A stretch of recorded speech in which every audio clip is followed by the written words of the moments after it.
मुस्लिम league नून की रहनुमा आसमा बुखारी हैं जिन्होंने हमें ज्वाइन किया। बहुत शुक्रिया मैम आपके वक्त का। कहिएगा आज इतना बड़ा फैसला कैसे देखती हैं आप इसे?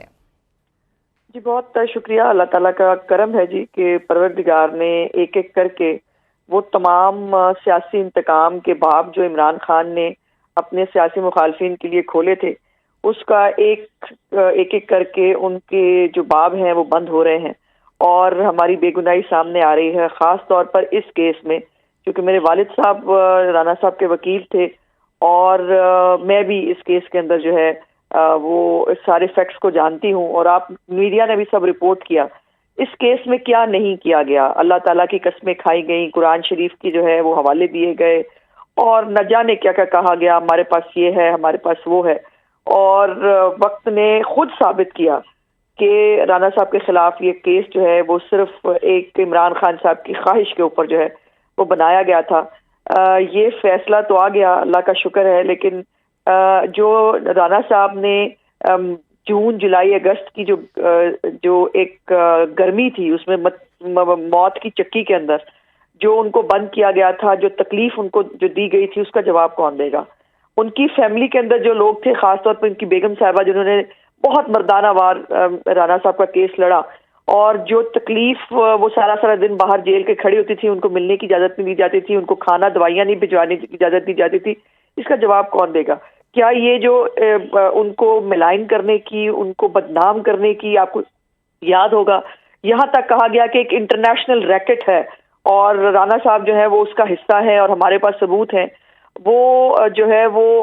उसके ऊपर जो बदनामी राना साहब के ऊपर लगाने की कोशिश की गई,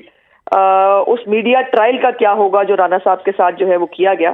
तो ये बड़ी ही अफसोसनाक चीज़ें हैं कि इमरान खान ने जो है जितनी मेहनत मुखालफिन को जेलों में बंद कराने के लिए, उन पर झूठे मुकदमात बनाने के लिए की, काश उतनी मेहनत जो है वो पाकिस्तान के अवाम के हक में की होती तो आज हुकूमत पाकिस्तान जो है, जो इस वक्त हुकूमत है, वो इस तरह से ख्वार ना हो रही होती, अवाम के रिलीफ के लिए जो है वो दर बदर कोशिशें ना कर रही होती। तो राना साहब तो जो है वो बरी हो गए, लेकिन इमरान साहब के खिलाफ जिन लोगों ने ये मुकदमात बनाए, खास तौर पर इमरान खान, उसको जो है मैं समझती हूँ कि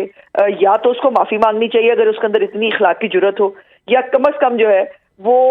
उसके खिलाफ जो है मुकदमा दर्ज होना चाहिए दूसरों को गलत तौर पर मुकदमात में उलझाने का। आसमा साहिबा, काफी इल्जामात लगाए गए थे, हम सब ने देखा और साथ साथ एक वीडियो का भी कहा गया था जो मंजर आम पर एसएच नहीं आई। कोई वीडियो थी नहीं ना बीवी, कहाँ से मंजर आम पे आती, वो सिर्फ बातें थी और जो है वो वीडियो जरूर सामने आ गई थी जो सेफ सिटी प्रोजेक्ट के अंदर जो है वो राना साहब और शहबाज साहब ने उस वक्त अपने दौरे हुकूमत में सेफ सिटी प्रोजेक्ट लगाया था, जो इन्होंने पूरी एफआईआर वो सेफ सिटी की जो है वो फुटेज से ही उड़ गई थी। जब इन्होंने कहा कि हम जो है वो घंटे के अंदर जो है वो हम सारी गाड़ी में से बरामदगी करके जो है राना साहब को हेडक्वार्टर लेके गए और फुटेज ने बता दिया कि तो 15 मिनट के अंदर जो है ये नहर के ऊपर से तो कोई बरामदगी तो हुई नहीं थी राना साहब की गाड़ी के अंदर से। इस तरह से बहुत से और टेक्निकल चीजें थी जिसने इस केस को जो है on the face of it इसको जो है वो झूठा और जो है वो एक फिक्टिशियस केस जो है वो साबित किया। और वो आफरीदी साहब जो है उनको आज ढूंढ के लाए जरा, वो जो अल्लाह ताला की और किस किस की कस्में खाते थे, इनको तो खुदा का भी खौफ नहीं है। अच्छा उस्मा साहबा, ये कहिएगा कि क्या मुस्लिम लोगों की क़यादत समझती है इस फैसले के बाद कोई माफ़ी एक्सपेक्ट कर रहे हैं आप लोग? माफ़ी जो है वो जिंदा ज़मीर के लोगों से और जिसके अंदर को थोड़ी बहुत शर्म हो उससे एक्सपेक्ट की जाती है। इमरान खान साहब बेतहाशा एक बेशरम आदमी है, उन्होंने किस किस पे इल्जाम नहीं लगाया, उन्होंने किस किस पे मुकदमे कायम नहीं किए, किसी एक पे माफी मांगी। कल डेली मेल की, जो डेली मेल का 2 दिन से चल रहा है, इमरान खान ने इसके ऊपर कितना, शहजाद अकबर, इमरान खान, इन्होंने कितनी मोहब्बत और मेहनत से जो है वो डेविड रोज को पाला था और ये केस जो है वो तैयार करके दिया था,